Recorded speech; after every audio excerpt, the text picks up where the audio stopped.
काममाश्रित्य दुष्पूरम् दम्भमानमदान्विताः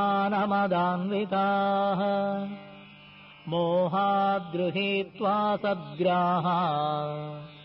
प्रवर्तन्ते शुचिव्रताः